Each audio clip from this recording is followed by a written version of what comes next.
Con quale autorità fai tu queste cose? E chi ti ha dato tale autorità? Anch'io vi farò una sola domanda. E se voi mi risponderete, vi dirò io pure con quale autorità compio queste cose.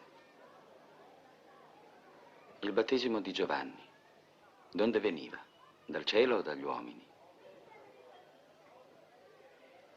Se noi diciamo dal cielo, egli ci dirà: perché dunque non gli avete creduto? E se diciamo dagli uomini, c'è da temere la folla, perché tutti ritengono Giovanni un profeta. Non lo sappiamo. E neppure io vi dirò con quale autorità faccio queste cose. Che ve ne pare? Un uomo aveva 2 figlioli e rivolto al primo disse: figlio mio, va oggi e lavora nella mia vigna. Ed egli rispose: vado, signore, ma non vi andò. Poi si rivolse al secondo e ordinò lo stesso. E quello rispose: no, non voglio andare. Ma poi pentito vi andò. Quale dei 2 fece la volontà del padre? L'ultimo. In verità io vi dico che i pubblicani e le meretrici vi precedono nel regno di Dio, perché Giovanni venne a voi nella via della giustizia e voi non gli avete creduto. Ma i pubblicani e le meretrici gli hanno creduto. E voi, che avete veduto tutto questo, neppure vi siete pentiti, così da credere in lui.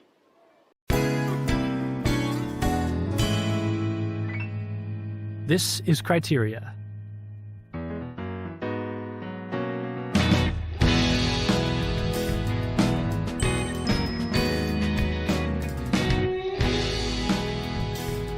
Hey everybody, welcome back to Criteria. We're here for our final Lenten episode here. I'm Thomas Miras, and I'm here with my friend James Majewski. Hey there, everyone. And we're here to talk about a film from the religion section of the Vatican film list, Pasolini's The Gospel According to St. Matthew from 1964. And we're here with our special guest, Heather King. Heather is an author of various books and columns, a memoirist, and she writes a regular arts and culture column for Angelus, which is the archdiocesan newspaper of LA, which I read frequently. My friend, our friend Mike Aquilina, who hosts another of our podcasts, also writes for Angelus regularly. And she happens to be a mutual friend of 2 of my friends, my roommate Anthony, whose painting you can see in the background there, and our friend Matt Kirby, who was on this podcast That's right. to discuss another film about the life of Jesus. The Life and Passion of Christ, another pretty straightforward gospel adaptation, actually. So, Heather, welcome to the show. Well, thank you so much. Lovely to be here. Yeah, we're excited to have you here. Thomas was talking to me just before we started recording and was telling me about how you have this film ranked pretty highly on your own top 25 films list, or is it at the top position? I don't have a list of my 25 best films. I actually have a page on my website, and it's called Movies Galore. I just spent hours and hours and hours on it, and it's a whole list of crazy. I have very eclectic taste in movies, so yes, this is definitely high on my list. But I mean, I have these like creepy plastic surgery movies, films where villain withholds heart medicine from ill spouse, films about suburban angst. So They're very specific categories. Yeah, like films about crippled people, films about blind people, films about deaf mutes, all the spectrum of humanity. Covering all the bases. Yeah. Covering all the bases. So I love film noir. And this is where you get most of your material for your Magnificat writing, right? Magnificat likes to smooth off the rough edges, so you have to be very careful. My own bent is more, and I mean, this will bring us to Pasolini, who, obviously had a very, very sort of checkered, we'll say, if not troubled personal life, and made this absolute masterpiece. I just watched it again last night, and just You can hear the I just wept. Wow. I do. I think it's obviously it's been called by the Vatican the best film ever made about Christ. I think every Catholic should absolutely be familiar with it. Yeah, I think that was, I read that on Wikipedia, I think, in 2015. Yeah, it was L'Osservatore Romano, the Vatican newspaper. Called it the best film about Christ ever made. And it's remarkable, too, because I also read that 40 years later, Mel Gibson's The Passion shot in the exact same locations that Pasolini had chosen to shoot his film. Apparently, he had scouted done a pretty vast scouting mission through Palestine and came up empty-handed and chose to shoot the film instead in Italy. Yeah. And I guess Mel Gibson benefited from that work as well. Yes, I just read that last night, right, that he had gone to the Holy Land, Pasolini, and said it was way too commercialized and crass to shoot the film. So shot it in this kind of poor section of southern Italy, right? And then it turns out Mel Gibson shot The Passion of the Christ there. Well, it looks very convincing. I mean, the locations are one of the best features of this film. I think it really helps to have so much landscape and hill country in the background and all these kind of ruined looking edifices. I do find it somewhat unsurprising that an Italian newspaper would call it the best film about Christ ever made, because this is definitely an Italian film, right? I mean, it looks like, okay, so this is the gospel if it happened in Italy. Right. Everyone is very unmistakably Italian in this film. Right. Right, and they're speaking Italian. Yeah, right. Yeah. But so should I read, as I was telling you, should I just read my piece in order to kind of segue us in? Please do. Yeah, tell our listeners what you were mentioning before we started recording. Okay, so I write an a column on, technically it's arts, culture, faith, and life, which really just covers everything. And I've written it for Angelus News.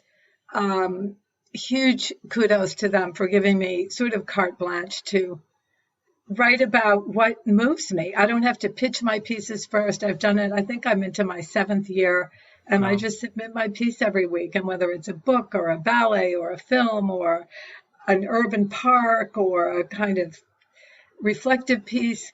So, but back in 2015, or 2016, I submitted this. Yeah. So this was, as things go, one of my earlier pieces for them. And it's about this very movie. Great. Yeah, well, we would love to hear it. Okay. So The Gospel According to St. Matthew, a film by Pier Paolo Pasolini. Pasolini, 1922 to 1975, was an Italian filmmaker, writer, and poet. Part intellectual, part peasant, part Marxist, part broken-hearted Catholic. As a youth, he sold his novels and poetry on the streets of Rome. He knew that power always tends to the right. He was gay without making a campaign out of it.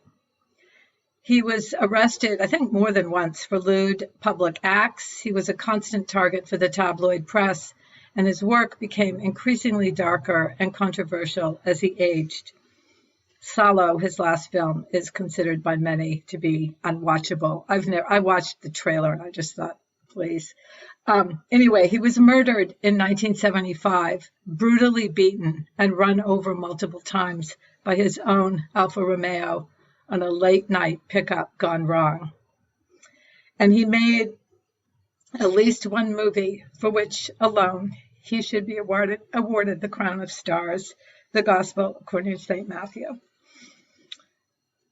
1964 is the year of the film. Boris David Schwartz tells the story of the making of the film in his book, Pasolini Requiem. Pope John XXIII, to whom Pasolini dedicated the film, had called for a new dialogue with non-Catholic artists. In 1962, Pasolini found himself stuck for a weekend conference in Assisi.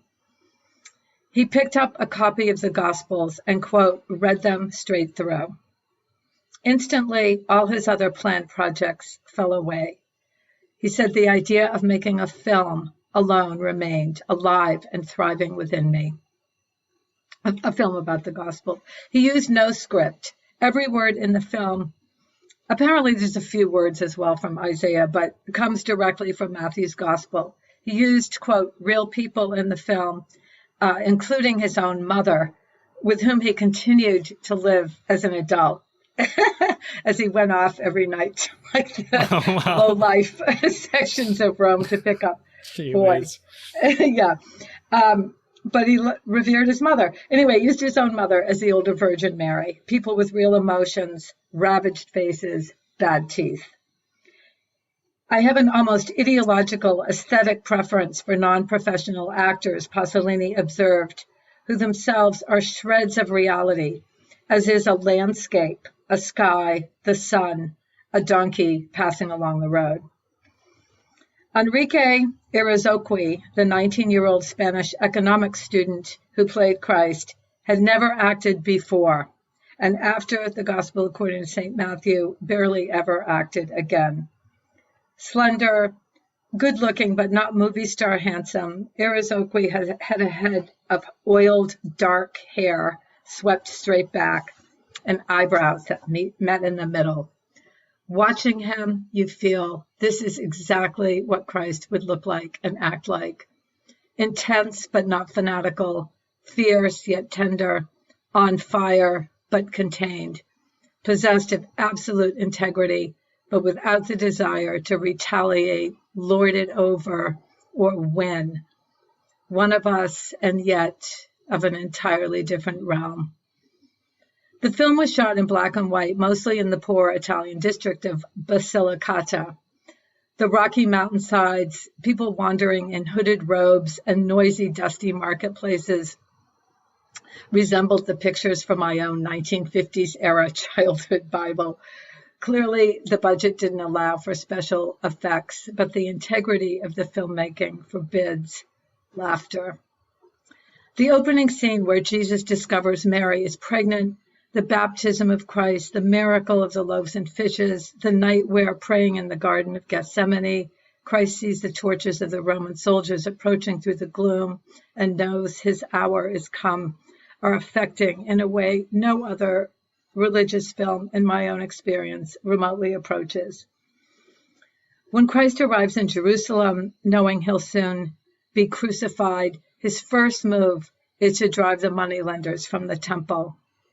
From the second-story porticos, the scribes and Pharisees stare out somberly, arms crossed, plotting to kill him.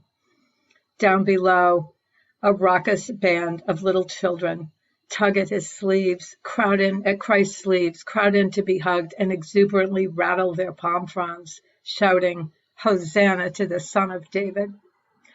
The camera ranges over their grimy faces, then back to Christ, who is gazing upon them with unalloyed delight.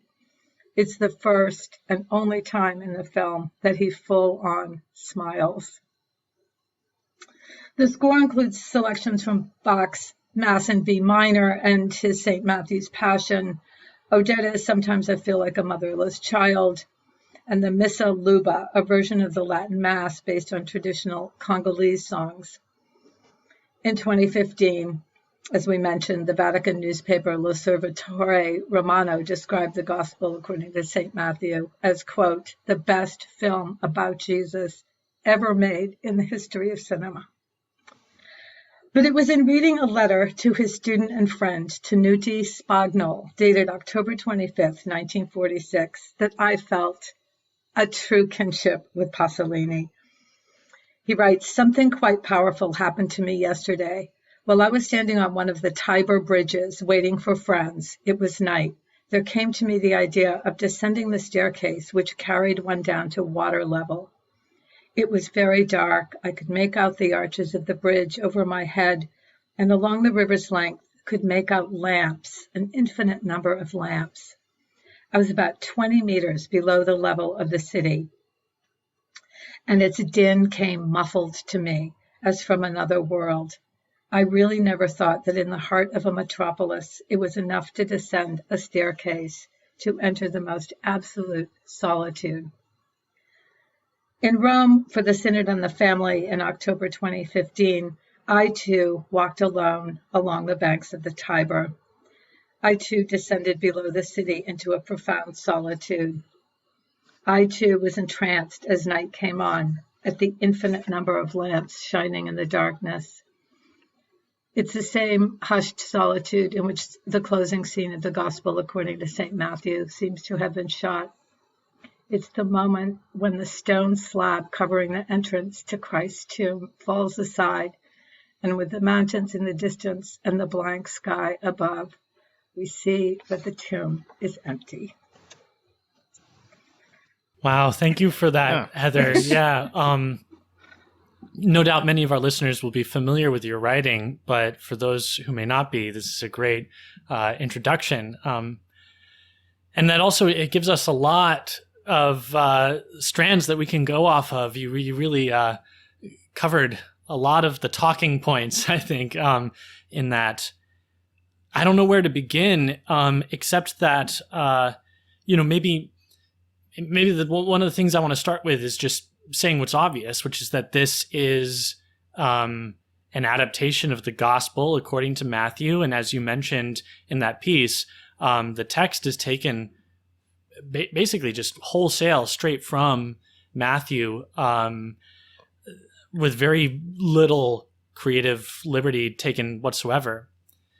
So a lot of times when we're talking about films on this podcast or in other conversations, I think that it becomes really easy to talk about, the story, the dominant themes, certain characters.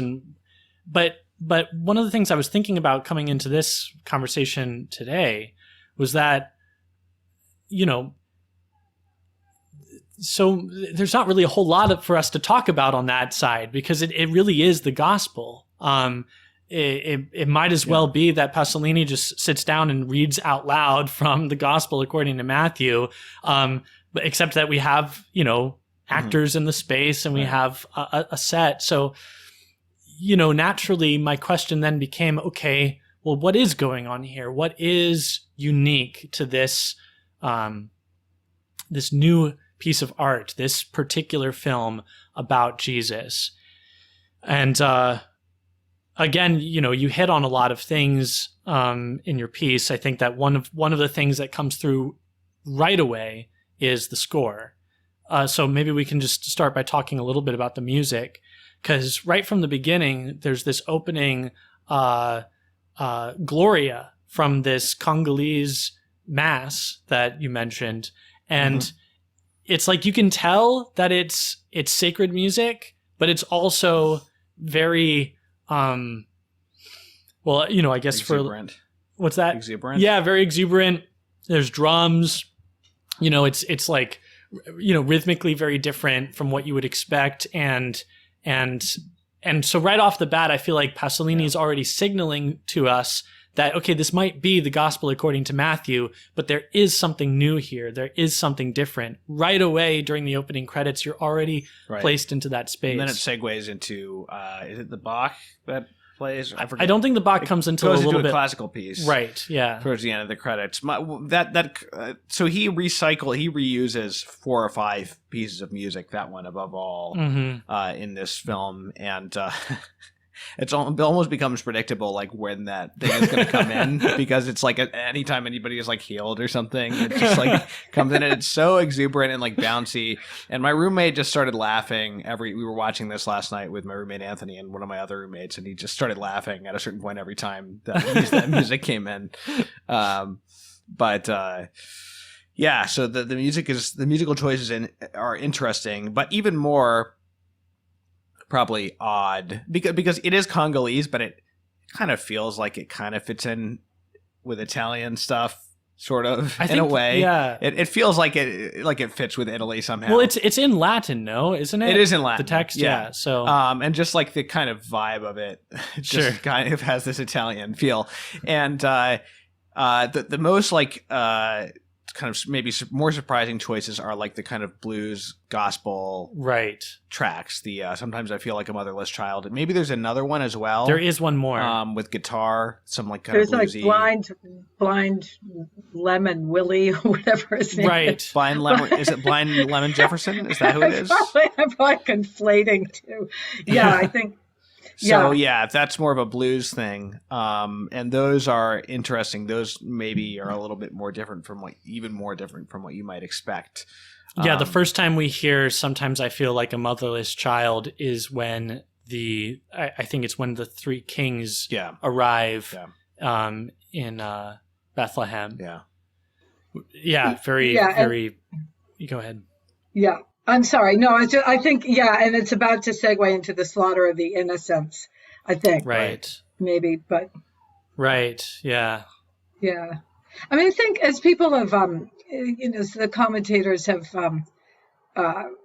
observed that this kind of wide swath of music goes to the fact that Christ's teaching and message and person are universal.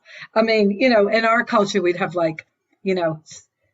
one white person, one Asian person, and a black person. He did it by, like we have quotas, but he sort of, instead of making an overt statement about it, I think he and as you said about the Missa Luba, which I went out and bought a version of after I first saw the movie, all the music, there's a processional kind of something is happening. There's a deep sense of, the chorus from that's repeated over and over from St. Matthew's Passion, all of it, and the way that it's staged. You often see a kind of procession of people. They're going one by one up the hillside. They're marching. They're going up the mountain or down a road. And I think the music really. I noticed yesterday when I watched it again, there's always a movement around Christ. It's like they had a wind machine or something. So if you watch it closely, there's often his little robe is, it's like lifting. It's as if he's surrounded by spirit or the wind. And so there's always this deep sense of him. This is a story that is relentlessly going to be propelled forward. I mean, we know how it ends, but it's a sense of great purpose and urgency, and I think the music adds to that. Yeah, another thing that the music mirrors in its kind of eclecticism is the costuming. Right, yeah, there are other parts of the design of this film that are very eclectic. So, Thomas, you mentioned the costuming.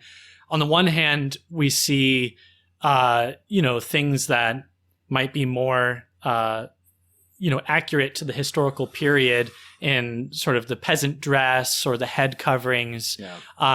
And then we see things that look more almost like Baroque in like the Roman soldiers' uniforms and their sort of, carved breastplates. And then there's with the Pharisees or the nobility, the aristocracy, there are these really outlandish costumes that look sort of even more bizarre and right. And so oddly enough, even though the music is very wide ranging and it involves all these unexpected choices, it almost coheres with choices that are being made elsewhere in terms of the aesthetic. Right. Because I'll also mention just the way that it's shot includes, I think, this kind of eclectic variety. There is the use of, repetition of shots in the same way that Pasolini repeats certain songs in the score.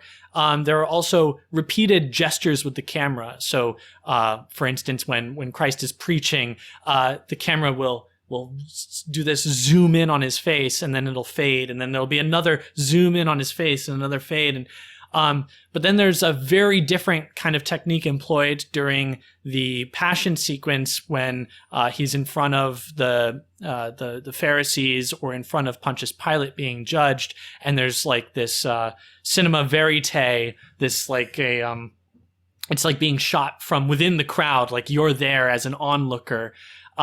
and that's the only time that kind of shot is used in the film. So it's Pasolini, and I haven't seen many of his other films. I did do a little bit of research coming into this, but it seems that he is kind of an eclectic filmmaker, that he draws from a lot of different colors in his on his palette to make whatever he's working on, which is kind of remarkable given that this is otherwise such a straightforward rendition, right?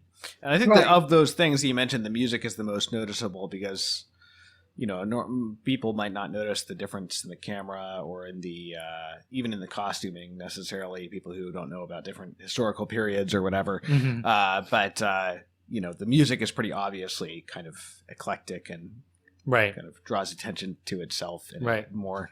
Can we talk about the casting of Christ a bit? Yes. When we were watching the film last night, this was my third viewing. I was watching with some of my roommates tonight, and I warned them before the adult Christ showed up. I said, look, I just need to warn you in advance that this actor has a monobrow, just so you won't freak out. And of course, when he appeared, like, my roommate Chris just started like losing it. So I have to say, Italian. I have to say I got used to that, on my multiple viewings of the film, and also the eyebrows do kind of slant diagonally, so you can kind of tell they're distinct. It's not just like a straight line, which would be worse. But I think the actor does a good job. I'm not crazy about how slight he is in his build. Like, he looks like he's never done a day of manual labor in his life, which makes sense for like a 19-year-old communist economics student, which is what he was. The actor,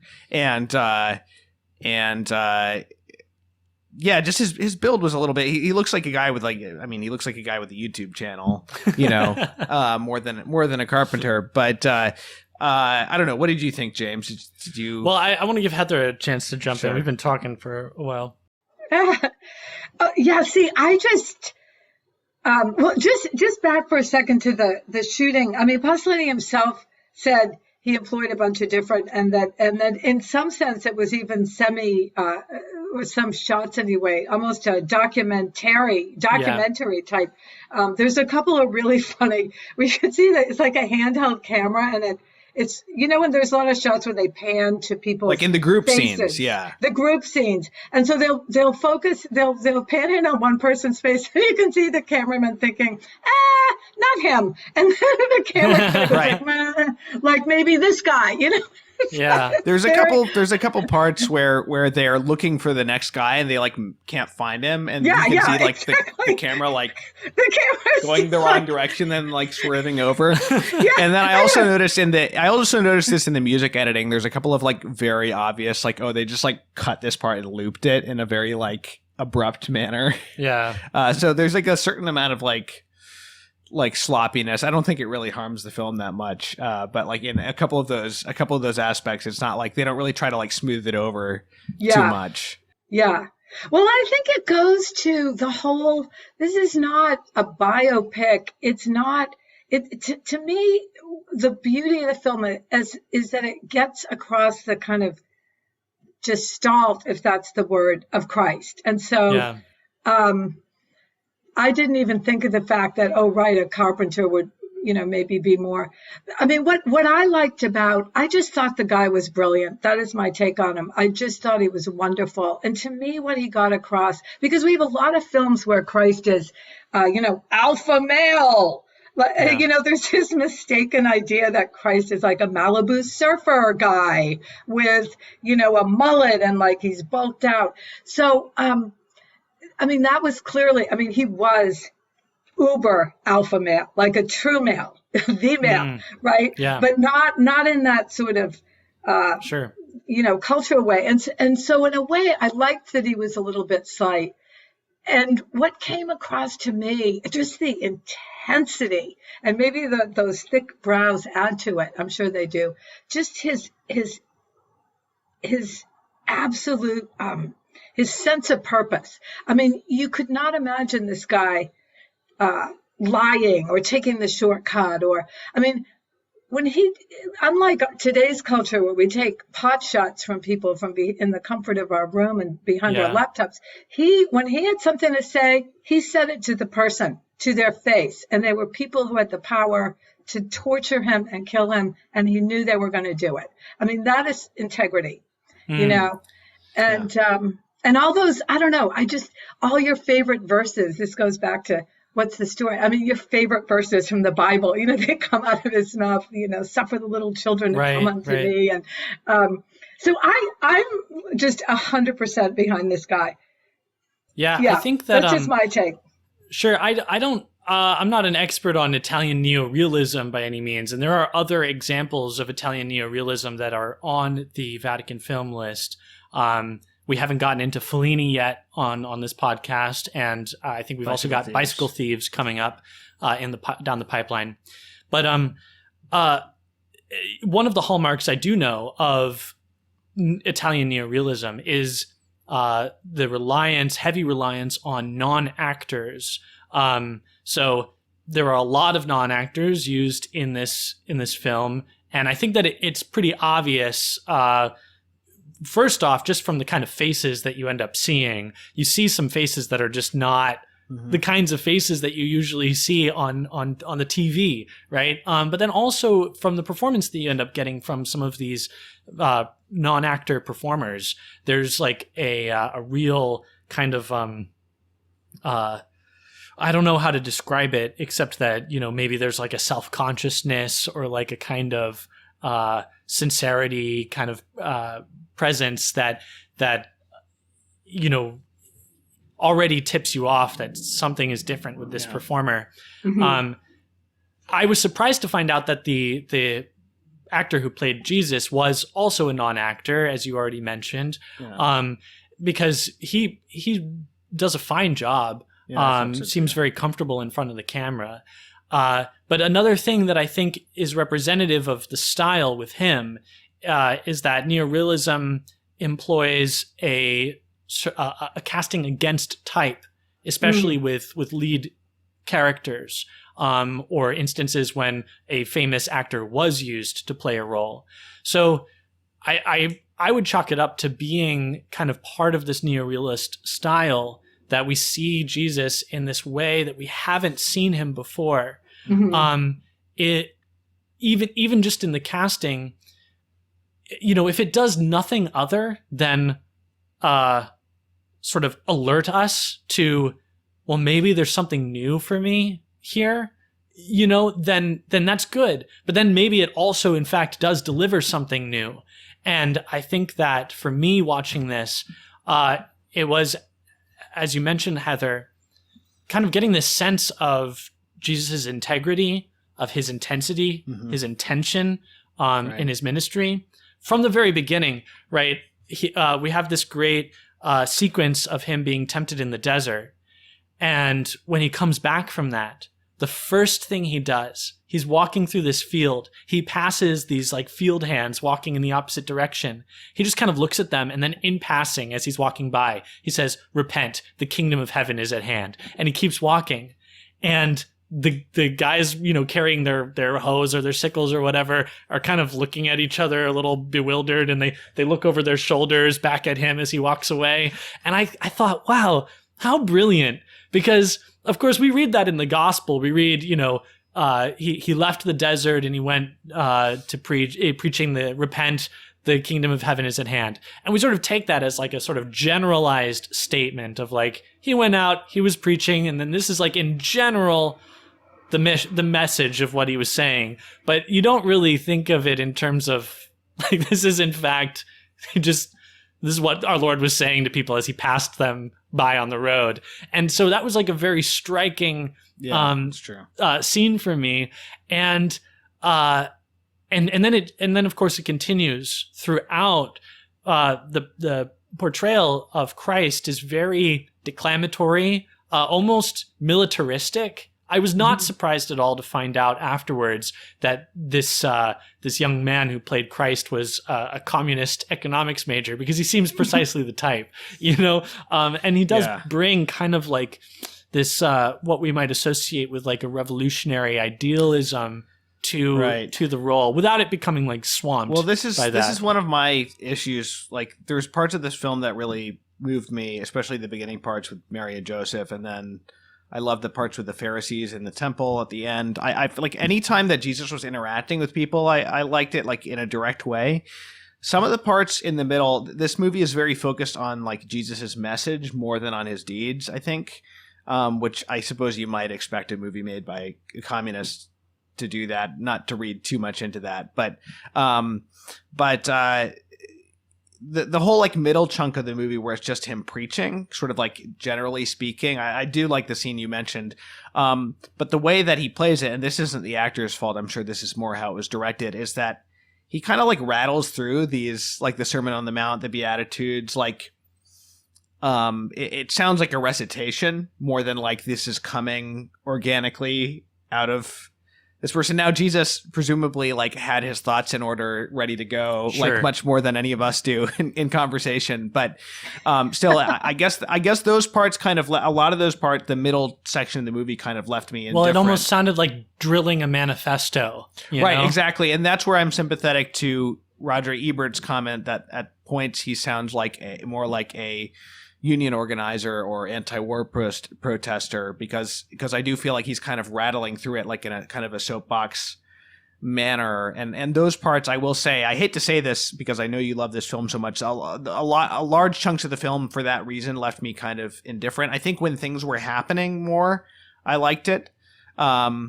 But it's only fair because you said you didn't like Andrei Rublev on your website, and we both just watched that and we're like absolutely No, love I said that film. I couldn't. It's just because I'm so shallow. I didn't say I didn't. No, it was the Seventh Seal that I actively dislike. Rublev, Okay. I just can't. You just didn't make it through. I can't get through. Yeah, that's all. Yeah, Gotcha. That's me. Yeah, That's fair. I think that there are a lot of people who can't make it through Andrei Rublev. Yeah. as much as that's. No, but those are really good points. I mean, he certainly heals people. That he heals a leper, he makes a lame person walk, he walks on water. There's the miracle of the loaves and fishes. Yeah, and some people said, right, it focuses more, it makes Christ into a political revolutionary. But I'm like, these were his words. I mean, Yeah. Christ to me was not a political revolutionary; he was a revolutionary of the human person. I mean, it's just, and I think to that end, to just hear the stark, unadorned words of the gospel for me was very, very. I think a lot of it is also he's trying to pack a lot in there. So I'm sure that like if he had delivered them in a different way, you wouldn't have nearly as much of the preaching in there. And then there's also an interesting contrast then when we do get these warmer moments with Christ. Like you mentioned, Heather, that scene where he just gives this full smile at the children. It lands differently because we've just seen him kind of really intensely laying into the Pharisees. Woe to you, scribes and Pharisees, you know? And I love the dialogue with the Pharisees in the temple when they're asking him the questions and he asks them the questions. And also you get more than just Jesus talking the sky behind his head. You get the children and the disciples reacting to this game that's being played. And it's that stuff is really enjoyable. Yeah. Overall, I really, go ahead. Go ahead. No, you go. I was just going to say I really like the casting in this film overall, and I know that some people I think like different people are going to react different ways. You know, some people find the casting of Jesus ridiculous. I like Joseph, but one of our previous guests on the podcast was talking to me about this film and said that she lives in Rome and said that Joseph.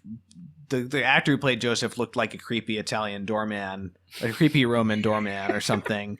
But I liked Joseph, and my favorite piece of casting was John the Baptist. By far my favorite piece of casting. I thought he was the most like perfect, like what you would hope for, what you would expect in his features. And also I was grateful for the John the Baptist scenes because those were some of the only things that kind of broke up that just kind of like straightforward like through line of Jesus walking around and preaching, we kept coming back to John the Baptist in prison 2 or 3 times. And I felt that was helpful in the pacing of the film.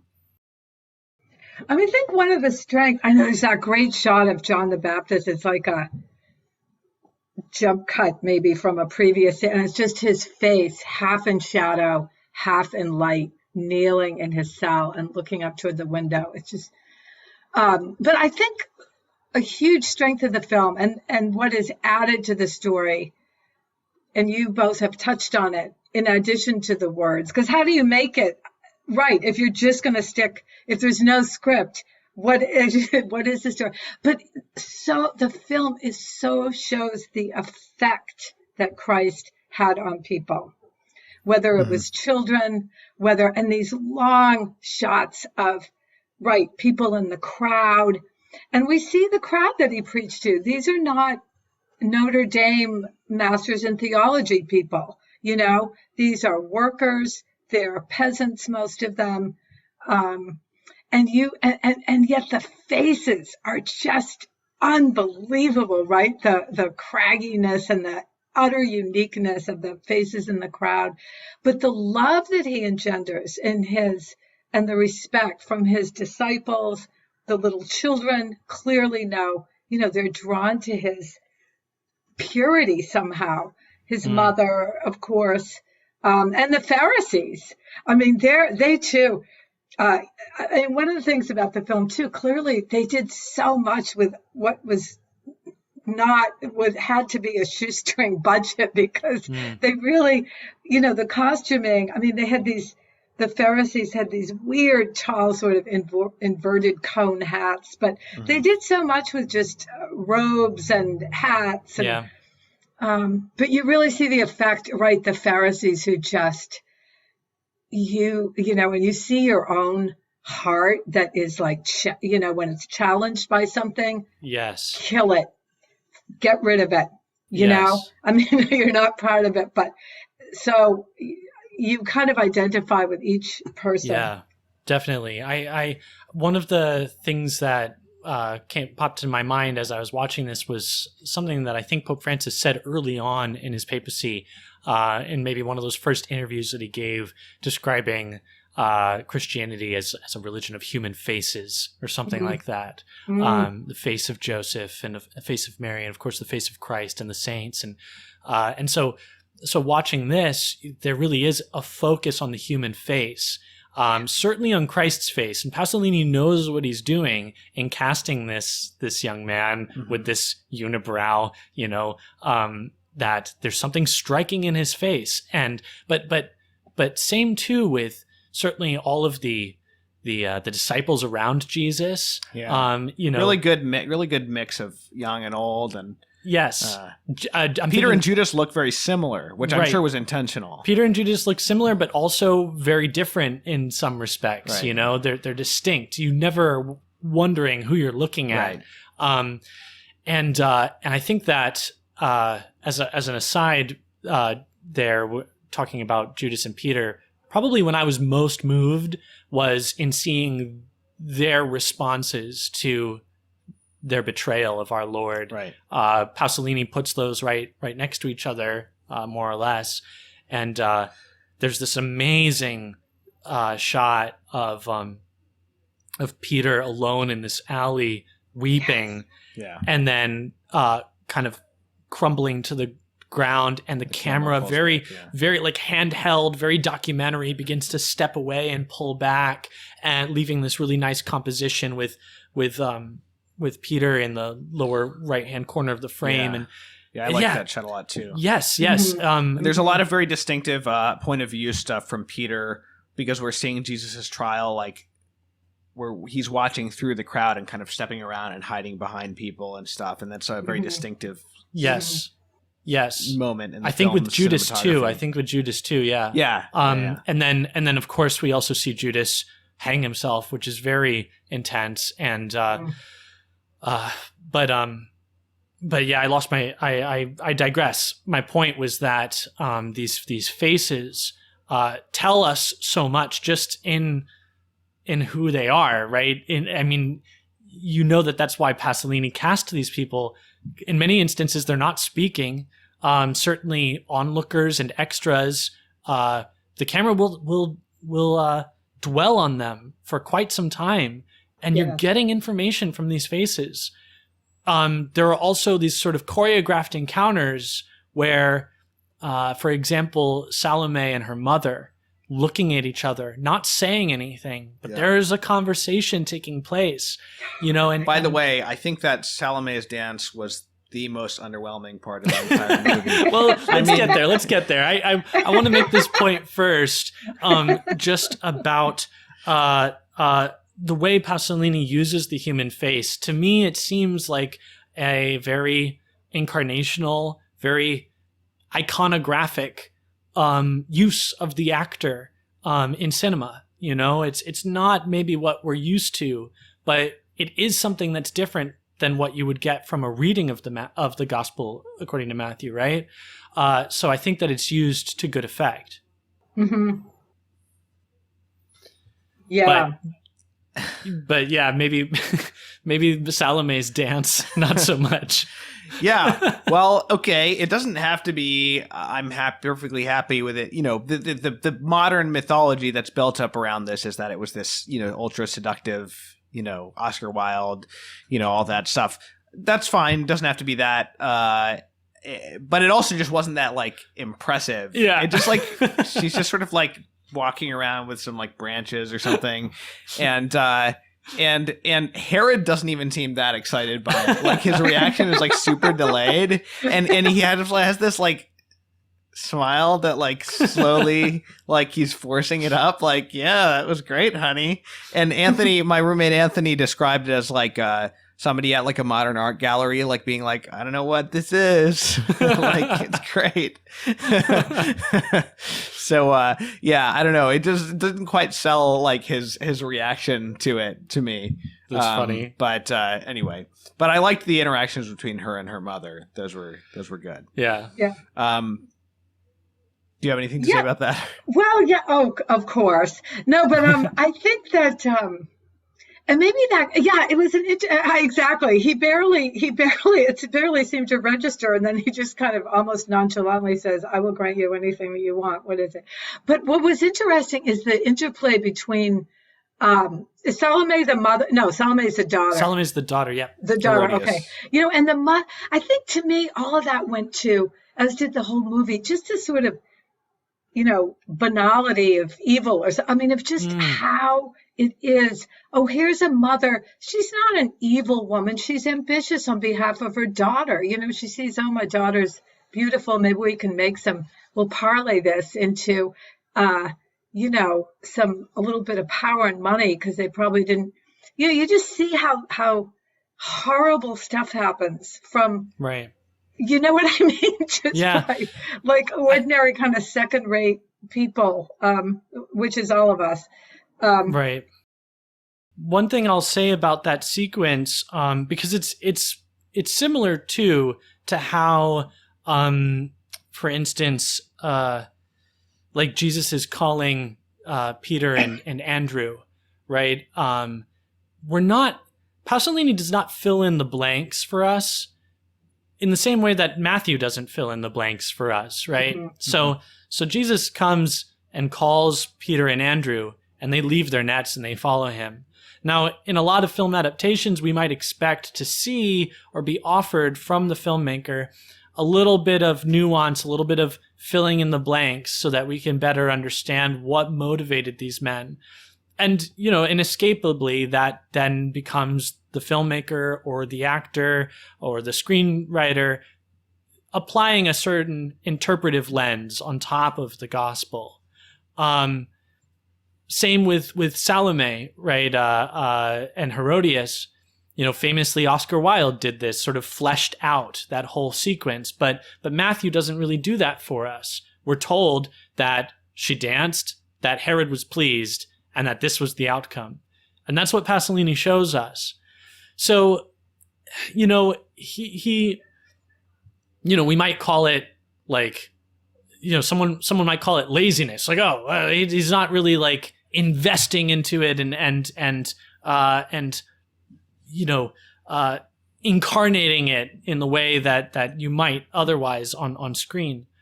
Others might call it restraint, that he's withholding a certain interpretive imposition, and maybe seeking for that same kind of poetic simplicity that exists in the Gospels. I mean, I think that's true. Yeah. But the problem is film is a fundamentally different medium from the written word. And when you're showing it, you are defining what it is and limiting it by showing it. Yes. When you put the written word and leave out details, people can fill it in. But I can't fill anything in because I've seen exactly what he shows and there's nothing else. You know? Yeah.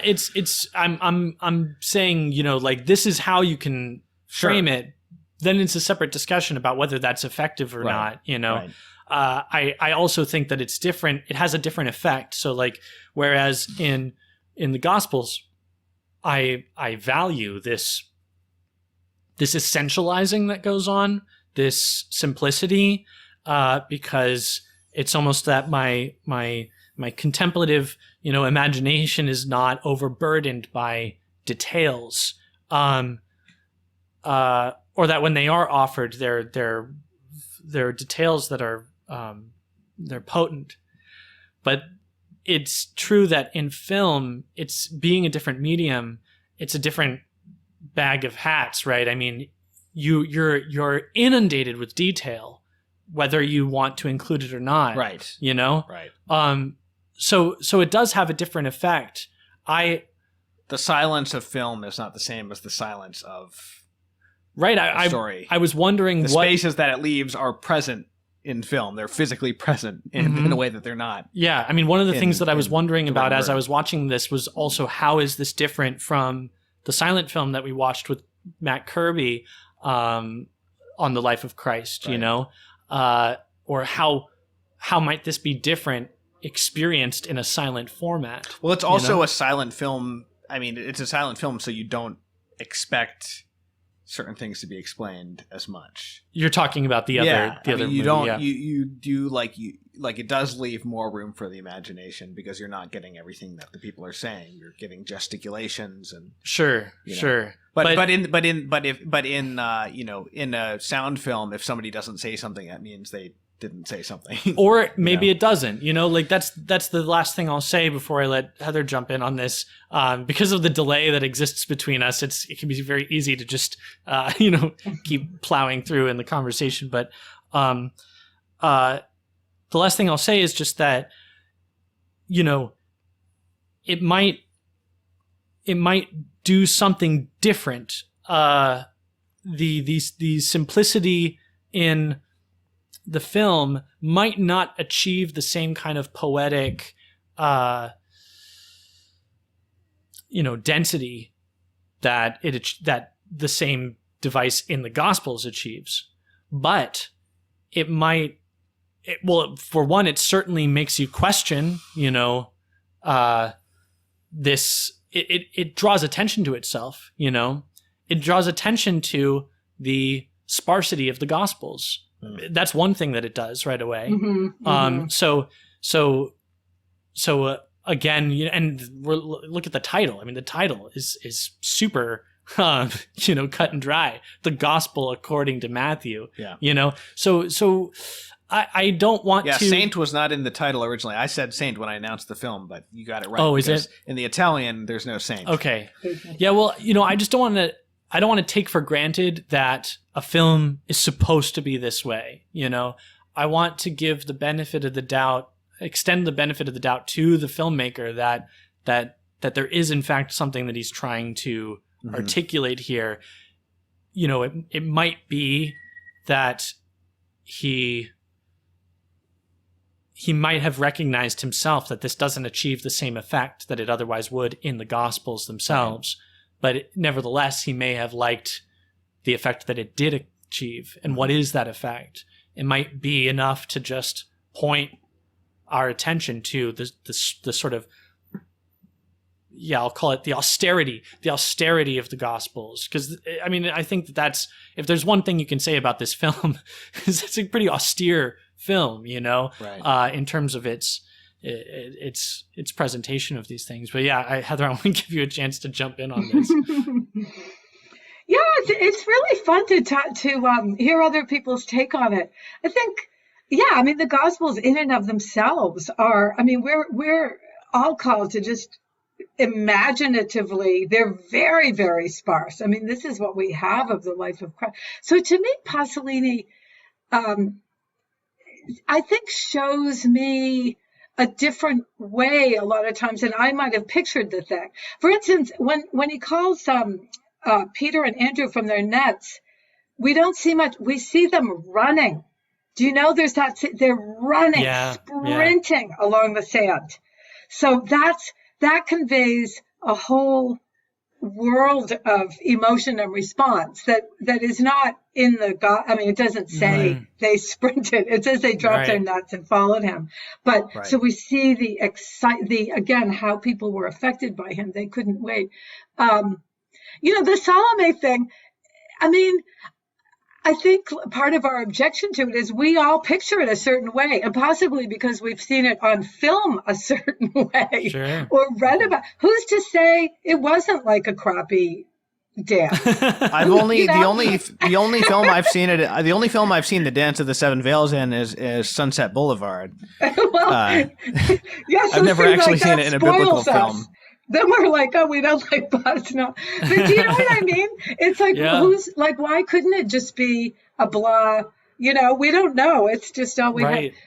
But also back to Peter after he's betrayed Christ in the alley. And I agree, it was a beautifully composed, beautifully felt, and he's weeping, right? He's just devastated that he's betrayed Christ. And I thought to myself, that should be the attitude of our heart when we go to confession, not like, well, I gossiped 5 times, I mean, it's like, that's a humble and contrite heart. So, that's the kind of, and I just want to say these are like disparate things, but you talked a little bit about the angle from which certain things were shot. Another wonderful scene is the parable of the rich man. And I love that scene too. Right? Yeah. He comes along, he's got this like ornate sort of turban thing. He's got a retinue. He's got a horse with a fancy saddle. But the way it's shot is the rich young man is above. He's above and Christ is below. He's looking down on him, which is, I think, just kind of the obverse of what we tend to think, like Christ was always above in every way. And he says, we all know the parable. I've followed the commandments from my youth. What do I need to do? And Christ, and this is the other thing I love about the movie. Christ really, he's not a sap. There's nothing sentimental about him. He's not soft, but he looks everyone in the eye and he sees them. And he says, sell all that you have and give to the poor. The guy, just like Satan, we just see him turning wordlessly on his heel, like Satan in the desert. They know Christ has spoken. You might as well leave because he doesn't have anything else to say, And then I love the acting on both of their parts in that scene. Yeah, on both their parts. And then he just his little smile, like, I'm going to throw something at you and let's see if you can handle it. Like, and then he looks after him kind of, not exactly sadly, but almost with wonder of, it's harder for a rich man. He knows human nature well, It's like, oh, wow, he's not going to follow me. Nope, he's going to go with the money. I think that this film, perhaps more than any other film I've seen on the life of Christ, helped me to understand better just why this man had to die. From the perspective of the people in power, Right. Mm-hmm. I think that you really get the sense of Christ's, provocation to power. Right. Yeah. Can we talk about the Mary and Joseph scene, the Annunciation scene at the beginning? I'm very fond of this. So. And also it's good because the music hasn't, you haven't gotten used to that cue coming in every 5 seconds yet. So, so it starts, what's the first thing we see? I think first it's a close-up of Mary's face. Then it's a close-up of Joseph's face. Then it's the wider shot of Mary's full body. And then it's the shot of Joseph turning, leaving, and then walking. And they don't off speak into a the word distance. to each other. Do they speak a word to each other in the entire film? I don't think so. So this is very effectively done. Joseph like goes on a walk to like clear his head and figure out what's going on, and then he kind of gets tired and takes a nap. And there's these boys playing, and then maybe I'll just put this scene in the episode in the video. But the noise stops, and suddenly he wakes up, and there's the angel there, and then he comes back, and he's joyful, and then they look at each other and smile at each other, and that's it. And so effectively, beautifully done. I think later a friend of mine also complained about Mary being sulky, and that's a little bit when they have to leave for Egypt. She does have a little bit of like a sulky expression on her face when she's looking back at their beloved cave. But that Annunciation scene is I think my favorite in the film. The rich young man would be another of my favorites as well. You New Yorkers are so harsh. You're so mean. We're from Virginia. We haven't been in New York that long. No, I'm kidding. No, I agree. It's like, it's just brilliant because they don't say a word to each other because they don't say a word to each other in Matthew's gospel, or I think anywhere in the gospels, right? Yeah, that's a good point. You know, but it's like his face is like, how could you? And her face is, I don't understand it, but you don't get it. It's like, no, I didn't sleep with anyone. I can't explain it. Something so weird. Trust me. Please don't leave me. There's so much in those. Yeah. Yeah. Just it really is. I mean, you know, expressions. it does kind of accomplish the kind of soliciting of our imagination in the same way the gospel does, because you're able to kind of think about what's on Joseph's mind and what's on Mary's mind, even when they're, you know, leaving their home and she has that sulky expression. But, you know, I found myself thinking about what's on her mind. And and so, you know, there's a rich in the opening scene. I mean, there's like a richness to the like sparseness and austerity of it. Mm-hmm.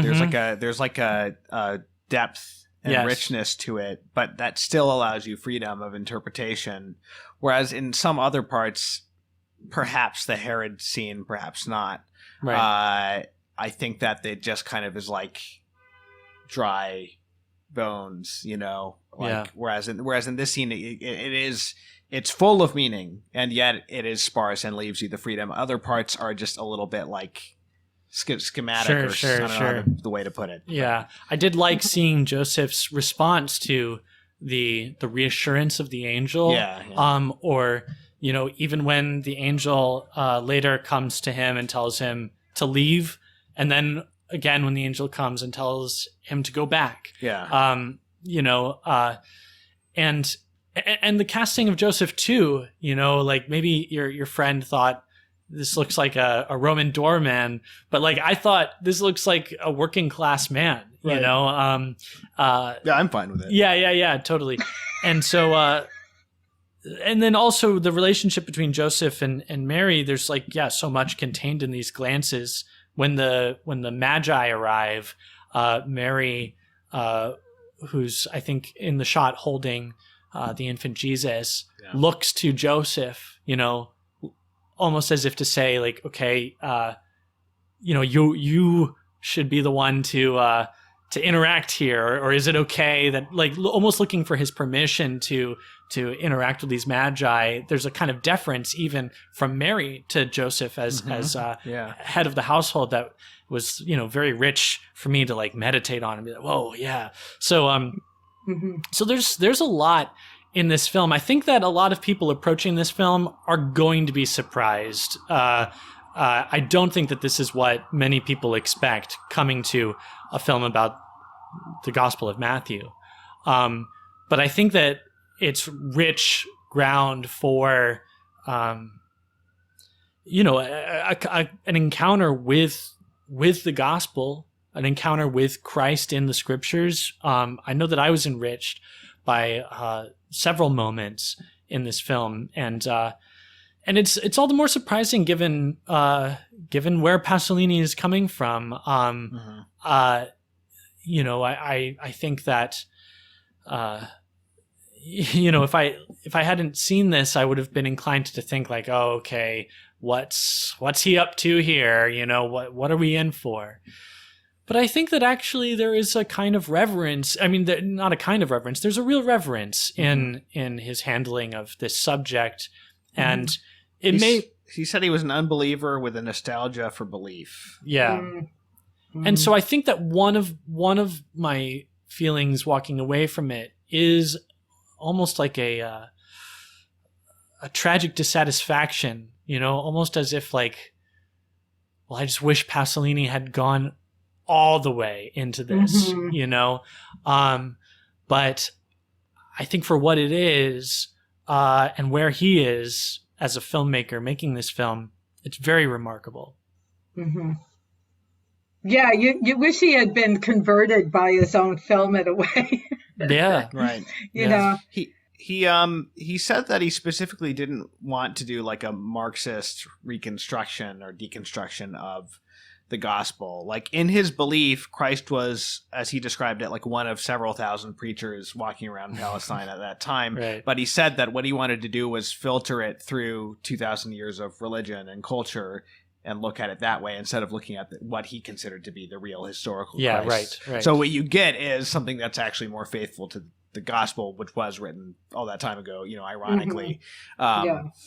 So he said, I'm not interested in profanations. That is a fashion I loathe. It is petit bourgeois.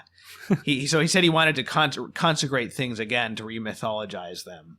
And some of his fellow Marxists didn't like this. They criticized him, and in fact, he said that he was ashamed of certain films in the movie after the fact, like certain scenes, the miracle scenes and stuff. He said he was ashamed of having done. And he was going to follow up with a film about St. Paul that was going to be much more, it was never filmed, but it was going to be much more of a deconstruction, like kind of your typical like modern take on St. Paul, that St. Paul was the inventor of Christianity. And, on one hand, he was a mystic, but on the other hand, he was super oppressive and, anti-feminist, I think Pasolini described him as, and which is kind of a funny way to put it. But thankfully he never made that film. But I think that after this, he felt a little guilty and wanted to make more of a Marxist or like materialist, more critical take on Christianity. But anyway, he did not do that. So we just have this Gospel according to St. Matthew. Mm-hmm. This film is. Go ahead. Oh, well, no, I was just going to say to your point that I think one thing the film brings out so beautifully, as you mentioned before, that why he had to die, given the power of the scribes and Pharisees. And I think, the film's been criticized for, they sort of whitewashed the crucifixion. Where's the blood? There wasn't a lot of gore. But to me, that was the tragedy. And you see those close-ups of, I think it's John's eyes, right? He's just tears. There's not a lot of views of how the disciples are experiencing the crucifixion, but you see the close-up of his eyes. And just that this is what the world will do to beauty, to truth, to total integrity, to purity of heart. They will butcher it. I mean, and not always, but that's, sure. My kingdom is not of this world, and that's what this world does to that. And I think just the existential reality of that, which is so much at the heart of course, Christ's whole existence. You really feel it. Yeah, and it's very clear in the Gospel of Matthew, because I think it's Matthew more than any of the other Gospel writers who gives us this detailed account about St. John the Baptist and St. John's words, "You brood of vipers, who told you," right? Yeah. Like that, Jesus is not the only intense provocative figure in this gospel. Right. St. John the Baptist is too, and he gets killed also, you know? So I think, I think Pasolini's onto something there, you know, of how it was and how it's related to us. One of the original touches, which I really like, is in the Garden of Gethsemane scene when the soldiers come to arrest him. What they end up meeting up with the disciples first, and Jesus is further away, and so we get Jesus actually running towards them. Yeah. To prevent a fight, essentially, right. Which is super interesting, and it's also very cinematically beautiful. There's a great shot where the soldiers are kind of in the back of the frame, and then you see the disciples running like diagonally out of the scene across the frame, and it's just a fantastic shot. And Christ in that moment is not stopping the fight in this sort of flowery, pacifist Malibu beach guy kind of way. He's coming in on a beeline and saying, and he yells his whole thing about like, you come at me like I'm a thief, like I'm a robber. He yells it while running. It's this great. I was there preaching every day, and you didn't do anything. And it's another challenge. It's another. Yeah. So it's really turning the other cheek. Like, come on. So it's striking. Yeah. It's striking. This film is available for streaming in a number of places, including YouTube. You can see a good version as any for streaming on YouTube. All the versions that are available for streaming are unbelievably terrible looking. Like I can't even believe they don't even look like movies. It's just like it's so bad. Yeah, I didn't look at what was, because I think Amazon Prime has it. The one on YouTube is the same as the best version on Amazon Prime. There's 2 or 3 versions. One of them's like a short colorized version with English dubs. It's like an hour and a half long. Okay. Definitely don't watch that. But the best one on Amazon is like, it looks the same as the one on YouTube. So you should just watch it on YouTube if you're going to do that. But I have if anybody wants a much better version to watch, just hit me up. I'm gonna make that offer because the versions online are so terrible, and this has never gotten like a really decent US like DVD release. Okay. So how can people hit you up? People can just email me at podcast@catholicculture.org, because if you want to watch this movie, you don't want to watch it on YouTube. It is truly bad looking. Like, it's not just like a little grainy. That's weird. It's like this is not the first really time terrible. we've had that experience. I think I watched Nosferatu on Amazon Prime, and that was also not a very good version on Amazon. So I wonder what the deal is with that. Amazon sometimes, when it comes to old movies, they sometimes have like multiple versions for streaming from different cruddy DVD releases and stuff, I think. So, so none of the ones on streaming are any good as far as I can tell. Fair. Any closing thoughts, Heather, on the film? Well, as we're going to be closing out Lent, I mean, one of the things that the film led me to this time was to examine or delve a little more deeply into St. Matthew's Passion, which I've kind of dipped into, and that chorus that they use so much is actually, you guys probably know this, you're so smart, but it's in the German, we sit down in tears, and it's just right. And so that's I've only heard it once in Holy Week. Passion. Yeah, it's like 3 hours or something, right?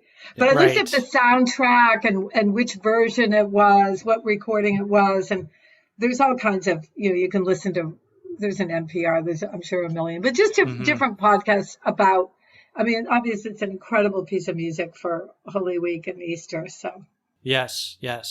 All right. Well, Heather, thank you again so much. Where, if any of our listeners want to check you out outside of Magnificat, where can they find you? Oh, they can go to my website, heather-king.com. They can look at my columns in Angelus. I have tons of books, but I would say go to the website. It's all there. Great. And I run writing workshops too. So join up, people. Oh, yeah, no kidding. So, did you do those over like Zoom or something? Or great. Yeah. Nice. All right. Thanks again to all of our listeners. Go ahead, and if you're watching this on YouTube, hit that like and subscribe. And if you want to donate to us, we do not just this podcast, but we've got the Catholic Culture podcast, Catholic Culture audiobooks, and Way of the Fathers with Mike Aquilina. Yep. You can head over to catholicculture.org/donate/audio, and your donation will be earmarked to keep helping us produce this stuff. Thanks for listening. Yeah, and thank you, Heather. Thank Bye-bye. you so much.